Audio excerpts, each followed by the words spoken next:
Go back to the day you fell head over heels in love.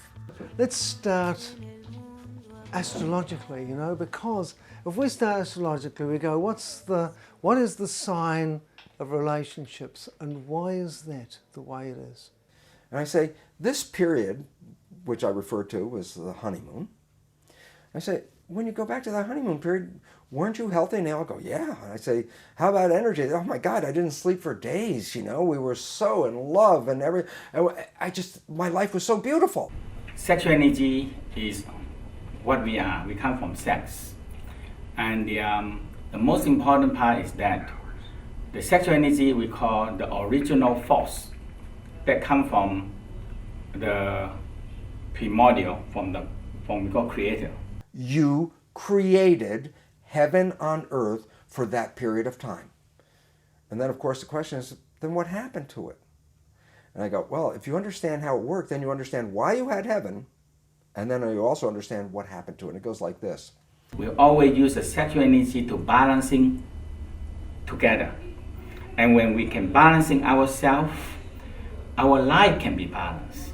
You meet this one person, and you think, oh my God, this person, I feel so attracted to this person. This could be the wonderful love that I've been looking for all my life. And when we can feel the sexual attraction of each other because we need it. There is no doubt that there is such a thing as physical chemistry. I mean, clearly, I think on one level we could be in intimate relationship with anybody and everybody. How does that happen? How do we get into that non-local consciousness through relationship? This is the challenge of relationship. When we think about love and intimacy, we're really mostly seeing the cultural conditioning of what love means, what it looks like, even what it feels like. If an adult just says, oh, you're too young for love, you'll never know what it is. If you have a parent saying that, if I had a parent saying that to me, I would actually just be like... So this explains why perhaps the legacy gets passed on and nothing changes, and why we can grow up and we can have people say, do you know what, you're so like your mum, or you're so like your dad. We've been told who we are. We've learned this from our parents, from our grandparents, usually not through a direct communication, but through osmosis, seeing, feeling what's going on around us, and a lot of that's been quite dysfunctional. We talked about that the conscious mind is creative mind with all the wishes and desires, and the subconscious mind is programs. And I said we operate 95% of the time from the programs that came from other people, and we live up to their expectations.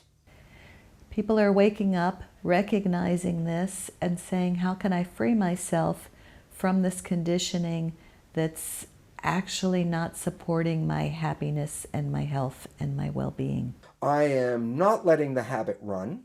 I am making sure that I absolutely represent myself to what I want to represent myself as. So all of a sudden, for the first time, I'm not letting the habit run the show. I am fully being conscious. But the gist of it is that you discovered the otherness of the other. And eventually we will, and there are clues from the universe that says, this is the person to now practice this art form with. And you were sitting across from me, this beautiful woman, and I am, yesterday, at a bar or anywhere, I'd just start talking and words would come out. That was just coming out of the machine. But today, I'm not going to just let the words come out. I'm going to think about the words before I say them. Why? We have to develop sensitivity to the other. And after we have done all this, after we have a sensitivity to the subtle, then learn the tools of creativity. I am creating with my desires and wishes of who I want to be, and I am manifesting that person for you across the other side of the table. Human evolution is an evolution of the mind, how mind processes meaning. Now, mind processes meaning first of the physical universe, which is the most obvious universe. We live in a world that we have perceived as a physical mechanical world, the Newtonian world. Yes, there are objects and there are material and matter. And then we say, what about the invisible stuff between you and me? What's in the invisible space right here?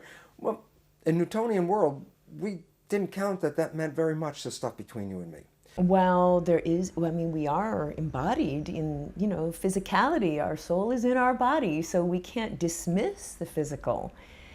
It's not the only part for sure, and we can be easily deceived, as I have, and probably we all have in the past, thinking, oh, that's what I want, but I don't see what's behind the physical. In the quantum world, we recognize that's where the energy in the field is. And it's the energy that shapes matter. In fact, I love another quote from Einstein, which is, the field, the invisible energy, the field is the sole governing agency of the particle. Particle is matter. So what was Einstein saying? He was saying the invisible forces, the field, is the sole governing agency of the physical world. Well, we've disregarded the field all this time, focusing on the physical world. As the manifestation process goes, the quantum relationship, quantum love, starts beginning. What quantum love is compared to romantic love, whereas romantic love is a possessive love, whereas romantic love is a hierarchical love. The couples that are rising now into what has been termed the quantum level of intimacy and sacred partnership and relationship are really demonstrating and anchoring for our time and for this next millennium. Quantum physics does not specifically address any difference between male and female. Having said that, though, quantum physics does give us a very beautiful theory of evolution. The seeding also of humanity and the laying the tracks for conscious relationship, quantum relationship to be a tangible physical reality and possibility for all souls. So what would quantum intimacy mean? Well, in the nature of quantum mechanics, it would say, first emphasize the invisible energy, because that will shape the material reality. I think it would be a lot more serious intimacy, and it would be like in a whole different aspect, I would find. I think that I would opt out of making any comment on something labelled quantum intimacy, because I don't think we need to quantify intimacy. Personally, I'm very satisfied. I am in 14 years of honeymoon with my partner, Margaret.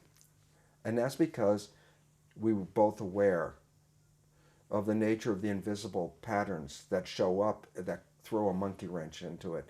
And we're both aware that we were able to rewrite these programs so that now unconsciously we are still engaging in our honeymoon, whether my mind is present at the moment or not. My behavior is a manifestation of that. This is available to everybody. So how about we save the quantum intimacy for another time, and we just work on, hey, let's get intimate, start there, and you know what? I've got this secret feeling that what will happen when we get intimate, we'll start experiencing quantum intimacy anyway.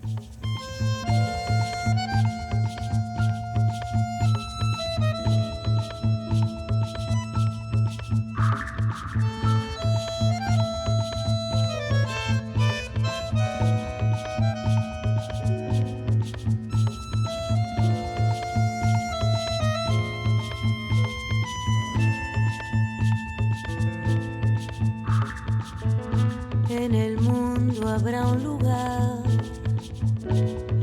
para cada despertar, un jardín de pan y de poesía.